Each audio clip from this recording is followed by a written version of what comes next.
सर्वसामान्य आपल्यातलीच ती. तिचं आणि त्याचं लग्न झालं आणि बऱ्याच वर्षापासूनच्या नात्याला नाव मिळालं.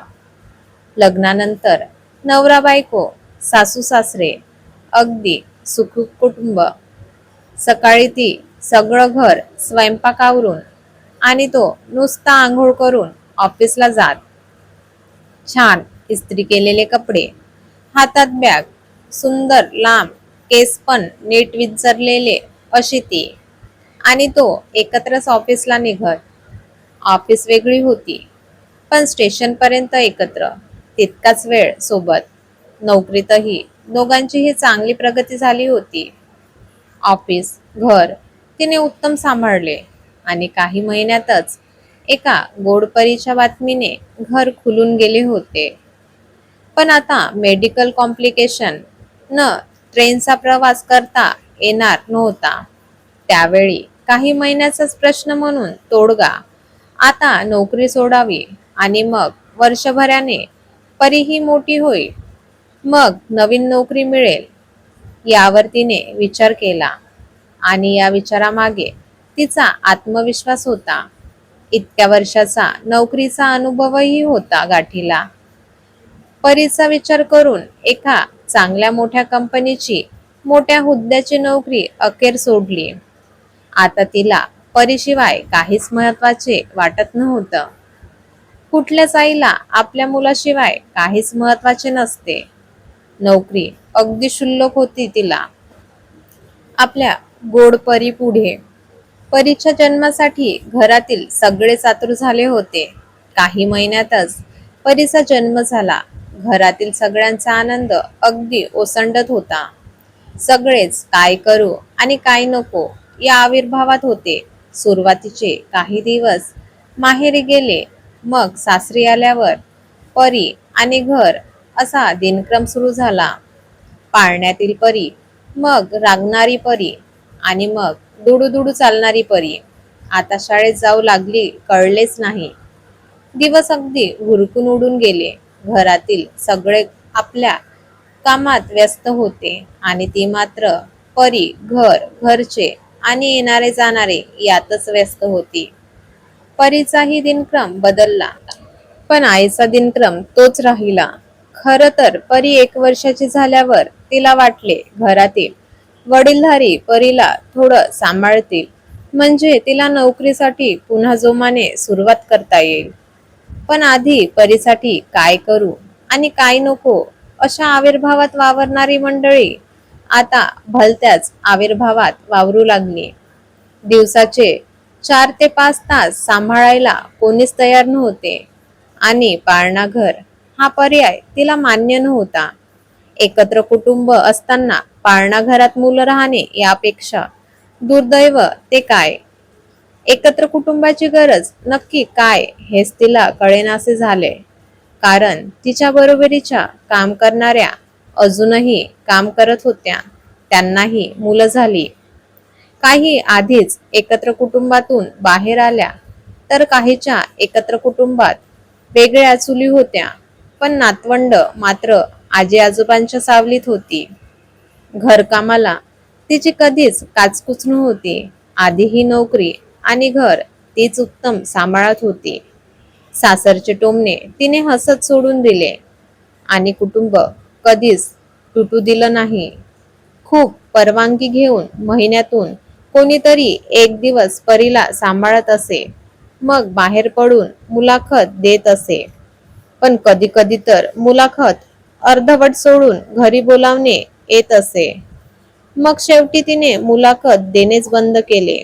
आता मुलाखतीच्या फोनवरच ती नाही म्हणू लागली. नाही हा शब्द तिच्या शब्दकोशातच नव्हता. आजवर अपयश आले तरी त्यातून नवीन मोठं यश गाठायचं हेच माहिती. नोकरीतही ज्युनियर ते सिनियर टप्पा तिच्यातल्या हुशारीने आणि कर्तबगारीने सहज पार झाला. पण आता हा नवीन टप्पा तिला पार होत नव्हता.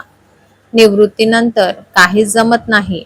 वाचनवेडी असणारी ती साधा वर्तमानपत्रही वाचत नव्हती. रोज घराबाहेर पडणारी ती कित्येक महिने बाहेर पडत नव्हती. स्वयंपाक करताना खिडकीतून दिसणाऱ्या 4 गोष्टी पलीकडे तिचा बाह्य विश्वासही काही संबंध राहिला नव्हता. रोज रोज छान इस्त्रीचे कपडेही एका बॅगेत जाऊन बसले होते. कारण आज रोज घरात लागणाऱ्या 4 कपड्यांशिवाय बाकी कपड्यांची गरज वाटेनाशी झाली होती. लांब सुंदर नीट केसांचं घरटं झालं होतं. सकाळी उठा, आंघोळ, स्वयंपाक आणि झाडलोट आणि एक गोड परी इतकंच विश्व. घरातील बाकीच्यांचं सोडा, तिच्या नवऱ्यालाही तिला यातून बाहेर काढावं असं कधीच वाटलं नाही. त्याचं करिअर, त्याचं मित्रांसोबत फिरणं अगदी सुंदर चालू होतं आणि तिच्यासाठी घरच्या 4 भिंती मैत्रिणी राहिल्या होत्या. कधी कोणाकडे पैसे मागायची वेळ आलीच नव्हती.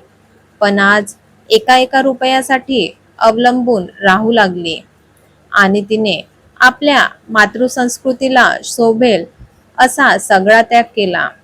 परी मोठी झाली, हळूहळू स्वतःच्या गोष्टी करू लागली. हीच वेळ होती जेव्हा जिद्दीने करिअरवर चढलेली धूळ झटकायची. आता तिने परत जोमाने सुरुवात करायची ठरवलं.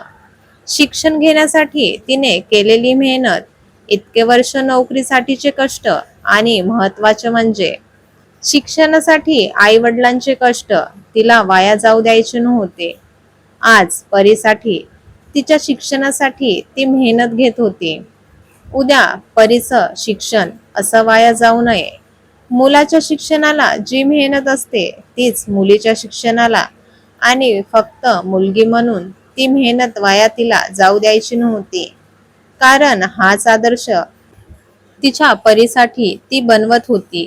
तिने मनाशी ठरवलं, वाटेत येणारं प्रत्येक अडथळा पार करायचा.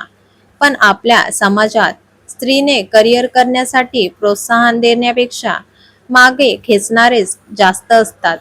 पण सगळ्या विरोधाला न जुमानता ती परी शाळेत गेल्यावर मुलाखतीसाठी बाहेर पडू लागली. परी स्कूल बसने घरी येईपर्यंत घरी जाऊन परीचा खाऊ तयार असे. पण आता मुलाखतींना नाही म्हणणारी ती काही घरकामांना मात्र नाही म्हणू लागली. स्त्री ही ऊर्जेचा स्रोत आहे, पण त्या स्रोतालाही मर्यादा असते. घरकाम करो अथवा न करो, सासरचे टोमणे हे मुलीच्या 5वीला पुजलेले असतात, ते सोडून द्यावं आणि घर बांधून ठेवावं. बऱ्याच वर्षांनी सुरुवात करणे थोडं कठीण होतं. बऱ्याच मुलाखतीच्या अपयशानंतर तिला चांगली नोकरी मिळाली. ती परत आपल्या पायावर उभी राहिली. काहीच वर्षात ती बढती होऊन मोठ्या पदावर पोहोचली. कदाचित आता ती आदर्श सून नसेल, घरकामात पटाईत नसेल, पण यापेक्षा तिने आपल्या छोट्या परीसाठी निर्माण केलेला आदर्श महत्वाचा होता. आणि त्याही पलीकडे तिच्या आई वडिलांनी तिच्या शिक्षणासाठी घेतलेली मेहनत तिने वाया जाऊ दिली नाही, या समाधानाची शिदोरी तिच्यापाशी होती. ही कथा आवडली असल्यास लाईक करा, शेअर करा आणि सबस्क्राईब करा. धन्यवाद.